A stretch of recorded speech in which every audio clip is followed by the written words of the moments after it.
I'm Kara. I'm 32 years old, juggling work and raising my daughter Summer, who just turned 5 this year. Summer absolutely loves playing with dolls. My husband Walter adores her. On his days off, he takes her out secretly, letting her enjoy ice cream and pudding, which she often tells me about as her little secret. I relish the ordinary and peaceful days we have, except for one thing. Every year during the long vacations, we end up visiting my in-laws, which becomes quite a headache for me. I'm treated like a housekeeper, responsible for meal preparations every day. When I handed over a box of cookies as a gift, my mother-in-law blatantly wrinkled her face. "Oh my, I really don't like these cookies." I couldn't believe it. There was no way she could dislike them. My husband had told me that these were her favorites. I swallowed my frustration and promptly withdrew the cookie box. "I'm sorry, then. I will take them back." "Oh, never mind. I guess I will accept them." She snatched the withdrawn box from me and eagerly tore it open, examining the cookies carefully. Later, when I tried to prepare soup, she commented, "We don't put meat in our soups here." And with that, she poured the soup I had made down the sink. She continuously found faults with everything I did, and eventually, my plate consisted only of meat or fish scraps and bones. She was like a character out of a soap opera, a classic wicked mother-in-law. My husband was usually occupied with gardening and yard work while I was in the kitchen, so he didn't notice her bullying me directly. Of course, he would intervene if he noticed something strange, but my mother-in-law always played it off as mere carelessness, pretending innocence. "Oh my, how forgetful of me!" That was her typical response. My husband always sighs and swaps my plate with his when my mother-in-law behaves this way. But this only seems to irk her more. I often think, why not just stop the harassment? But maybe, for my mother-in-law, this is her source of entertainment. I can endure the taunts directed at me. But what's difficult is when she involves my daughter. During this family gathering, my husband's younger sister and her husband visit along with their 7-year-old son Noah. My mother-in-law dotes on Ingrid, my sister-in-law, to an extreme extent. She never lets her enter the kitchen, and if I ever ask Ingrid for help, "You, as a daughter-in-law, shouldn't use my daughter for your chores." Like mother, like daughter, Ingrid also doesn't lift a finger and spends her time idly during her stay at my in-laws. My mother-in-law's doting extends to Ingrid's sons as well. "Noah, here's the video game you wanted." "That's great, Noah. Make sure to thank Grandma." "Thank you." My mother-in-law and Ingrid both smiled contentedly as they handed Noah the game without even looking at him. Then, my mother-in-law carelessly tossed a small item to my daughter, Summer. "Here, Summer, this is for you." What she tossed was a small notepad with a cat illustration on the cover. "Wow, this is so cute. Thank you, Grandma." Summer's pure smile made my mother-in-law's mouth twitch involuntarily. "See? It's the thought that counts more than the price." Ingrid burst into laughter upon hearing this, which irked me. But my husband was the first to speak up. "Mom, stop favoring your grandchildren. It's not right." "It's a differentiation, you know. It's natural to treat a kindergarten child differently from an elementary school student." "There is only a 2-year age gap." As the adults argued, our daughter looked on anxiously. Noah also seemed uncomfortable. It was so immature to involve the children in our conflicts. Ingrid was laughing hysterically, observing the quarreling adults. Just then, my father-in-law, who had been quietly sitting aside, chimed in. What's the matter? Did she do something to upset Walter again? Grandpa! Summer, Noah, want to go for shaved ice with Grandpa? Kira, you should come too. The mango shaved ice over there is outstanding. Sure. I love you, Grandpa! Summer's grandfather affectionately patted her head, and Noah too seemed relieved as he held his hand. This open favoritism between my sister-in-law's son and my daughter was increasingly bothersome. I could tolerate it for myself, but I knew that returning to my in-laws' place was not good for Summer's upbringing. My husband understood this too, so we had only been visiting them a minimum of twice a year for the past few years. However, the situation continued to worsen. My husband, me, and our daughter Summer all had our daily routines, work for us, and preschool for Summer. I usually finished work first, so I was responsible for picking up Summer. But one day, Summer started insisting that she wanted her dad to pick her up, throwing tantrum about it. But that wasn't all. When we got home, "I want to eat dinner with Daddy. I want to take a bath with Daddy. I want to sleep with Daddy." These were her daily demands. Everything has to be with Daddy, and she cries if it's not. Even though I try to convince her, it's mostly me taking care of her until my husband gets home from work. But there are days when she insists on Daddy so much that she cries uncontrollably until he comes back. I'm already tired from work, and I want her to sleep early for her daycare the next day, so it gets frustrating. At first, my husband was delighted by how much she loved him, but lately, with her constant demands for him, he's been exhausted. Something was off.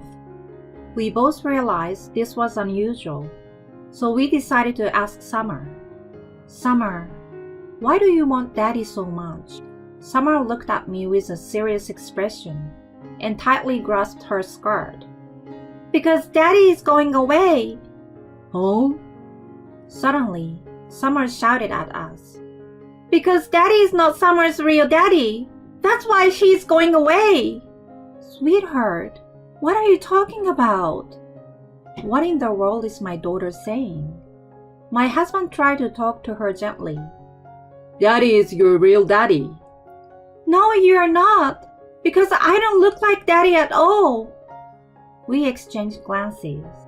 It's true that Summer looks exactly like me, to the point where people comment that she got none of her father's genes.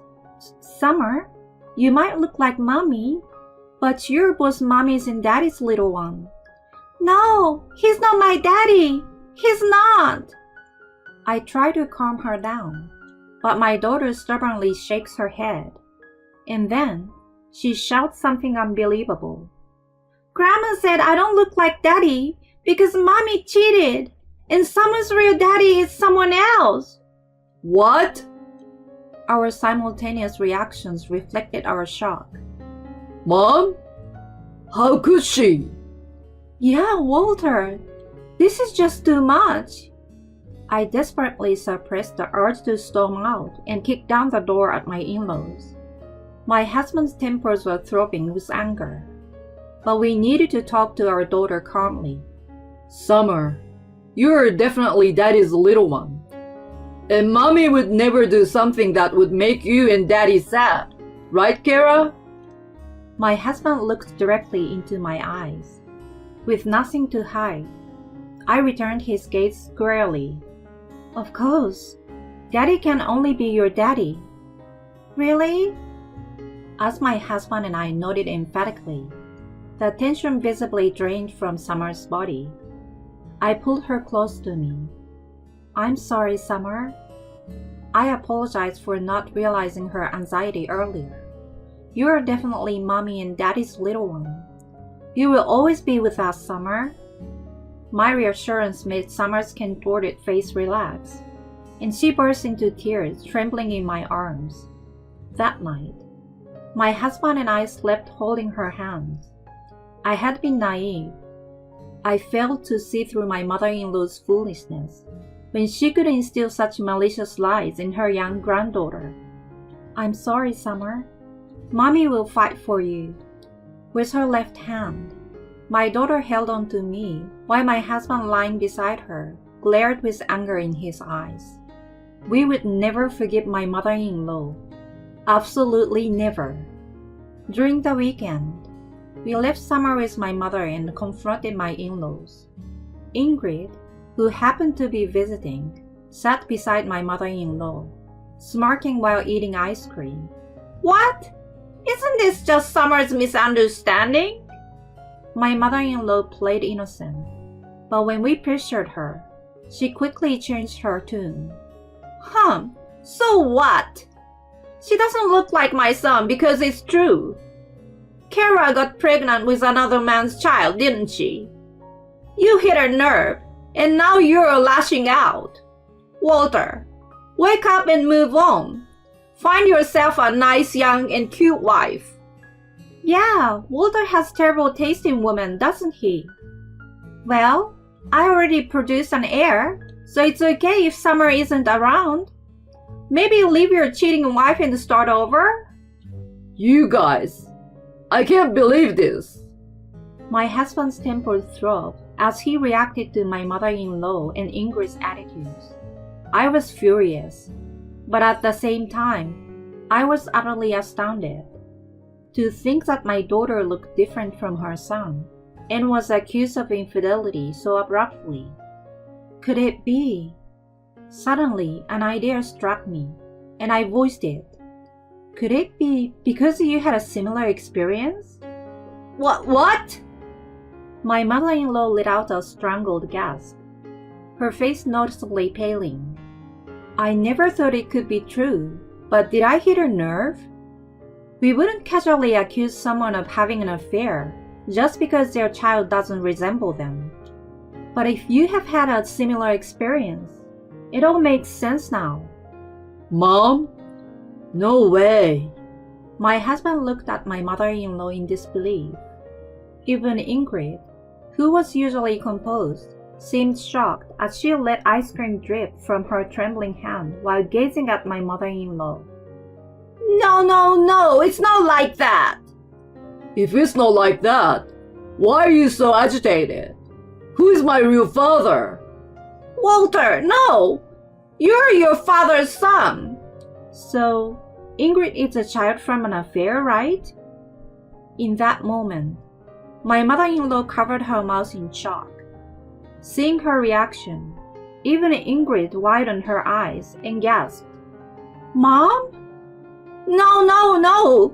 Ingrid is also my husband's! My mother-in-law attempted to regain her composure with quivering lips, but her effort was interrupted by a low monotone voice. I suspected as much. As we looked towards the source of the voice, my father-in-law had appeared. My mother-in-law openly showed signs of distress. No, I didn't have an affair. Stop it. This is embarrassing. My father-in-law sighed deeply. I had a hunch. For several years after Walter was born, we couldn't have children.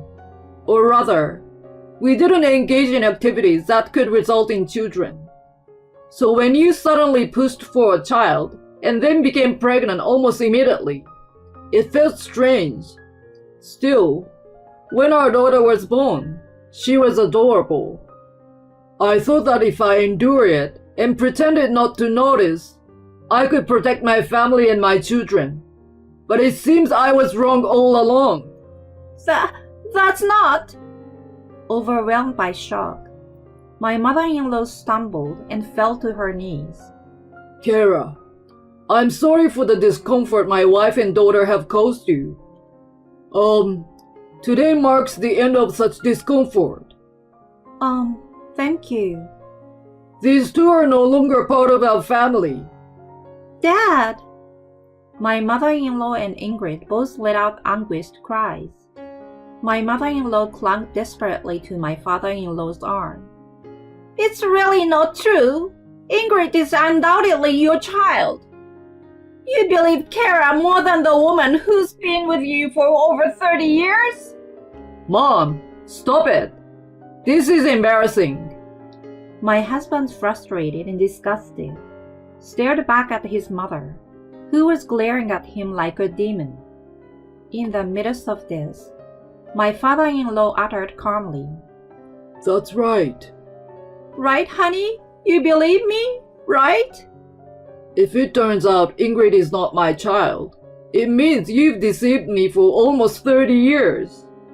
My father-in-law pushed away my distraught mother-in-law without mercy, leaving her in despair. We will have a DNA test, and if it proves Ingrid is my child, I will believe you. If not, then you can leave. My mother-in-law, with a pale face, slumped to the floor. Beside her, Ingrid, dazed and shocked, stood amidst the melted ice cream puddle. Unlike my situation, my mother-in-law's infidelity seemed indisputable. The next day, my husband obtained a DNA testing kit and reluctantly collected samples from my mother-in-law and the stunned Ingrid. Through the power of science, it was confirmed that my husband and my father-in-law were indeed biologically related, while Ingrid's connection was disproven. With a solemn expression, my father-in-law expelled my mother-in-law from the house and filed for divorce. In order to compensate for her years of deceit and infidelity, my father-in-law took most of the property when he left, leaving her with almost nothing. Homeless and penniless, my mother-in-law attempted to move in with Ingrid. Unexpectedly, Ingrid's husband also demanded a DNA test for their son Noah. It turned out that Ingrid had also been unfaithful. Her husband had suspected it for a while, but refrained from investigating, concerned about the impact it might have on little Noah. However, witnessing the dramatic divorce between his parents-in-law had changed his mind. Fortunately, the DNA test confirmed that Noah was indeed his biological son. However, Ingrid's infidelity remained a fact, leading to their own divorce. Due to the severity of her actions and Noah's strong desire, custody was awarded to her husband. My mother-in-law and Ingrid ended up living together in a small apartment, struggling with their reduced circumstances. Legally, Ingrid was still considered my father-in-law's child. However, my father-in-law had a plan. To reduce Ingrid's inheritance, he adopted me and my daughter Summer. By increasing the number of children and ensuring a well-drafted will, he aimed to minimize what would ultimately go to Ingrid. Ingrid, who lost her beloved son and had been living a luxurious life supported by her husband's income, couldn't bear this change. She incessantly blamed her mother for her misfortunes and tried to impose herself on our family. Naturally, my husband and I had no intention of accepting my mother-in-law. My husband looked down at his mother with disgust and told her to be ashamed of herself. At that moment, Summer, hearing the commotion at the front door, peeked out curiously. When my mother-in-law saw Summer, her face suddenly brightened. "Summer, honey, please ask Mommy and Daddy to help your grandma. Everyone has been mean to Grandma, you see." After all she had put Summer through, what audacity to make such a request. I turned to hide Summer behind me, ready to give her a piece of my mind. But in an unexpected turn, Summer spoke up. "No." "Huh?" Summer firmly rejected her grandmother, who stared back in disbelief. Summer looked at her grandmother with eyes that I had never seen her use on anyone, not even her parents. "Grandma tried to take Daddy away from me, so no. It's a no-no." My mother-in-law turned pale. Could she have forgotten the evil deed she had committed? She truly was beyond redemption. I wouldn't do such things anymore. Look, Summer, I will buy you lots of your favorite toys and sweets. I don't need them. Grandma is a liar. To prevent any further trauma, I tried to carry Summer back to the room. However, my stubborn mother-in-law continued to insist on stopping us. If you continue this, I will call the police. Is that clear? My mother-in-law, humiliated and defeated, let out a pitiful cry and collapsed. Without mercy, my husband firmly took her away. And so, my mother-in-law ended up with a miserable retirement due to her greed. From then on, we often invited my father-in-law to our home. He now seems more lively than he did back when he lived with his ex-wife. With my mother-in-law and Ingrid gone, he enjoys a stress-free environment, and each visit feels like a celebration. Hey Kira, I brought some watermelon. Wow, that looks delish. Thank you. Where's Summer? Seeing my father-in-law eagerly looking forward to seeing his beloved granddaughter, I put my finger to my lips and silently led him through the hallway. I opened the living room door, revealing my husband and daughter, both fast asleep in the same position after a tiring day of play. My father-in-law quietly chuckled. They look so much alike. Though their faces might not resemble each other, there was no doubt that Summer and my husband were parent and child. In that moment, I couldn't help but feel that I had the most precious family in the world right there with me.